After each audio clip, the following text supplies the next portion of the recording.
is Shri Venkitaramanan, taking shorthand classes in YouTube, both English and Malayalam. Okay? Please subscribe, add comments. Okay, start. Your Highness, ladies and gentlemen, at this, the third convocation since the birth of the University of Mysore, I occupy a double position. I am, as Vice Chancellor, expected, I understand, to tell you something about the doings of the University in the past year, and I am also a member of the Senate or other person nominated by the Chancellor to deliver an address suitable to the occasion. Combining these two capacities, I combine also the two discourses and thereby hope to save for you some of your doubtless very valuable time and to reduce to some extent the strain upon your attention. I shall not attempt to emulate the moving eloquence of either of my predecessors in this position, nor can I pretend to offer you anything that is new.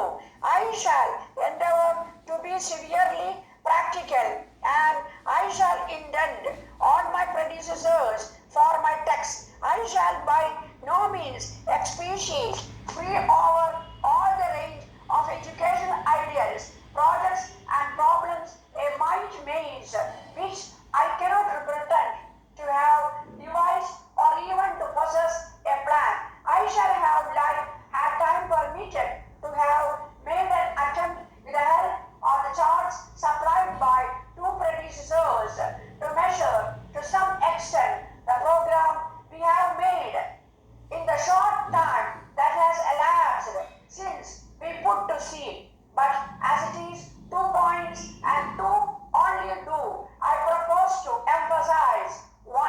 I shall put before the people of Mysore, and other I shall, on behalf of that people, present to my young friends, the new graduates of the Mysore University.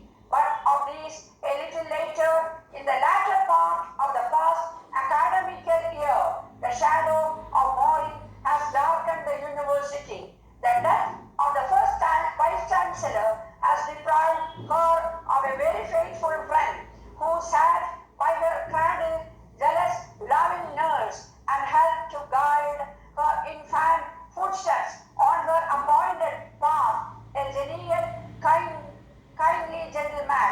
In the deliberations of the council, we greatly miss this gentle guidance and his complete knowledge of the details of all the subjects that came before us.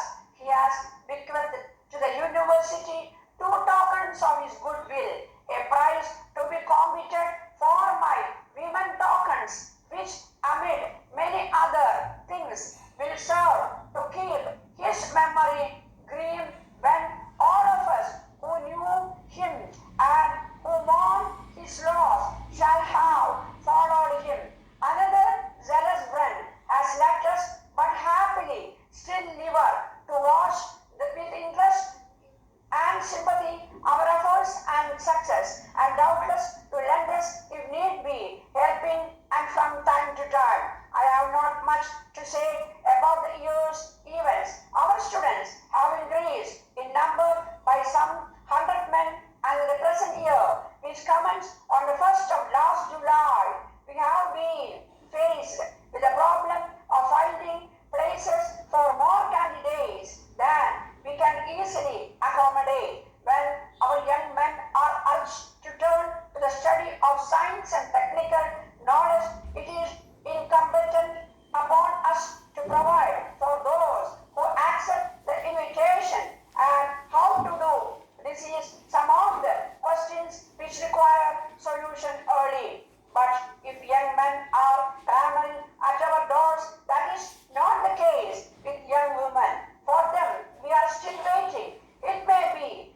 steadily, it's slowly increasing. I believe I am fully justified in saying that throughout the year, the government, the Senate and the Council have done all that seemed to them possible to help the university on the path of progress on which it has so recently started a kindly path on the back by Sir Michael and his colleagues has assured us our start has been good, that our constitution is framed on the approved lines, and my successor and the council have now to consider with the help of analysis